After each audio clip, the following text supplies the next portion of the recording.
upon reflecting on this week, it is the 26th of October, 2025. And the clock's got reset an hour, so that was nice at 2 a.m. I was on my phone after a hard-ass day of work. I was like, fuck, it's already 2 a.m. And then I was looking down, I looked back up and it was 1 a.m. and I was like, how the fuck that happened? Anyway, Sunday I use as my day for reflection. It's really important that you do that, even if it's less than an hour, half an hour, just do something. What went well in the week? What was shit? Why was it shit? How are you gonna take 3 steps of action in the next week to make sure this next week is just 5% better? Right? I choose 5% because I keep it low. You can go higher if you want, but I found that sometimes ambition has a price. Sometimes ambition makes you lazy and you're not thinking about your own limitations.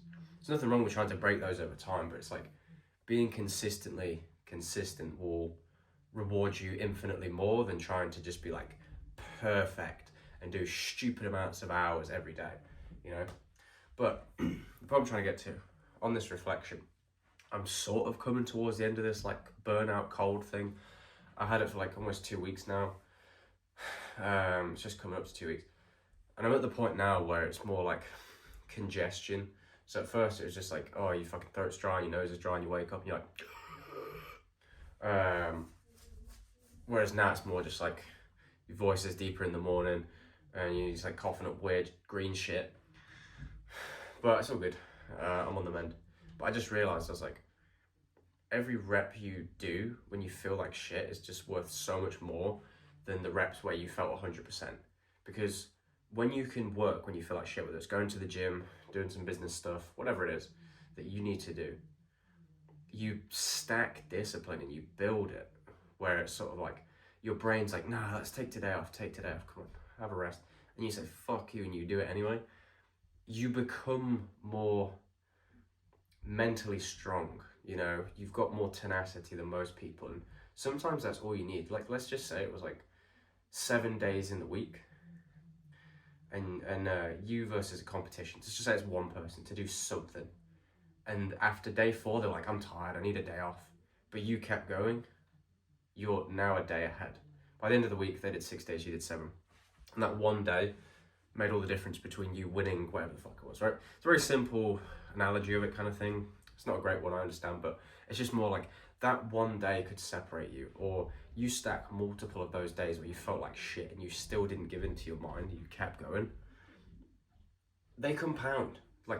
And this is the second point I want to get into is then you're grateful because she's fuck, I'm still going. When you actually feel 70, 80, 90, 100%, I call it double points. Now, I've discussed this before. In Call of Duty Zombies, you get the double points. It's bro, you don't play passively. You try and fucking spray as many zombies as you can because you want to stack up points while it's hot. And it's the same thing where it's if your baseline has gone down, you're fuck, this is harder to do work, but you still keep pushing. You're sorry, I'll go down. You try to get back up. When you get to that baseline, now that you feel even better and you're more grateful, it's fucking go up a bit, raise it. Right, here's my natural level now. And then it's come down. It's double points. That's the best way to look at it. Whereas what most people do is they're ill, oh, I'm not going to do anything, and they get back to the baseline, they don't do any more work, or if anything, they're more lazy. Because oh yeah, I gave up when it got a bit tough. When I was working at the call center, I think there's only 2 days I had off. One was because I wanted to go to a sales thing all day, which was quite funny, so pretending to be sick. But then the second time it was because I physically couldn't. I was just you know what, I'll lose a day's pay or whatever it was. I do not care. And that was bad. But for the most part, every single time I still came in, even when I felt like shit. Unfortunately, that's the way the sort of corporate shit looks at life in the system, where it's oh, you're ill? Fuck you, come in anyway and make everyone else ill. Or don't come in and we're not going to pay you. It's Jesus. So instead of thinking about how can we make this person more productive, it's you know what, you have the few days you need rest, we'll pay you anyway, make you feel good. No, you're not losing money. No, we've got budgets and KPIs. It's do you think that's why you don't have the budget? Is because you're so frugal with your spending? Who knows? Different topic, different day. But the point being is all those little days I showed up in when I felt like fucking shit. They're helping me now.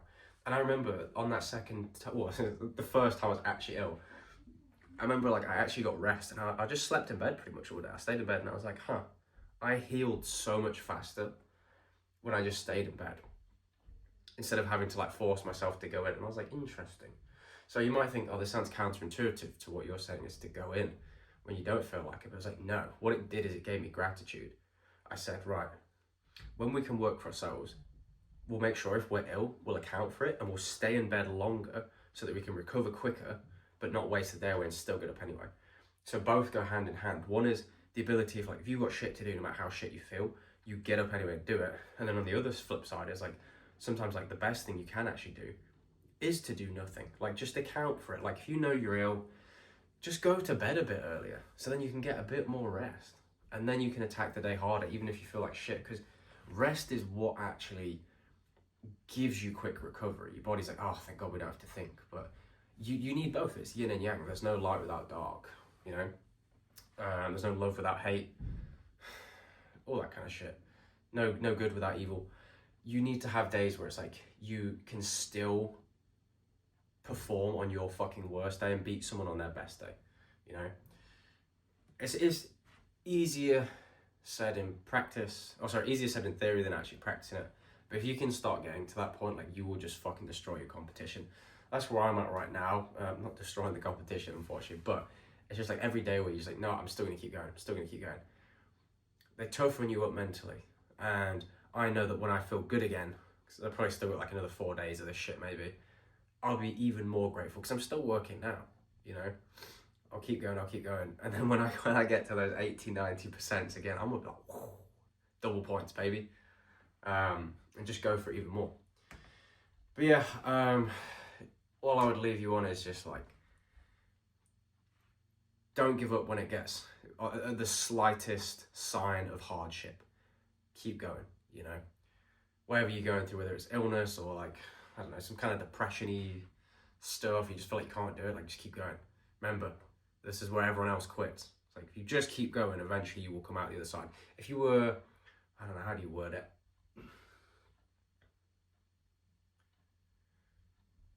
If you were stuck in a 100-mile corridor, and everyone else was as well, and you keep walking down it, the difference is everyone else, like say there's just doors on either side parallel or something, there's a door every 10 miles that says like, you can just give up now. Like, otherwise if you walk the 100 miles, you get a bunch of money, you get this. Most people, they'd get pretty far and then they would just give out. They'd be like, I can't, I'm quitting. If you just outlast them, you don't even have to sprint, you just keep walking when everyone else stopped and gave up, you will get that, whatever it was, 10 mil fucking prize at the end. Again, I know it's not the best analogy, but it's just this idea of just like, if it's hard for you, it's hard for everyone else. Be the one that still gets shit done anyway, because you'll be more grateful for what you've done and what you're able to accomplish in that time. And then when you're full of energy, you get to like have this just like, if this is them, this is you, like at the same kind of thing. They stopped, you get to go like here. So even when you're ill, your baseline now is still above them. Like even if it dips, you're still above them. So I just wanted to leave you on that. Hopefully it was helpful. If it was, like and subscribe. Check out my Instagram, harryleadbeater_. I'll see you in the next one.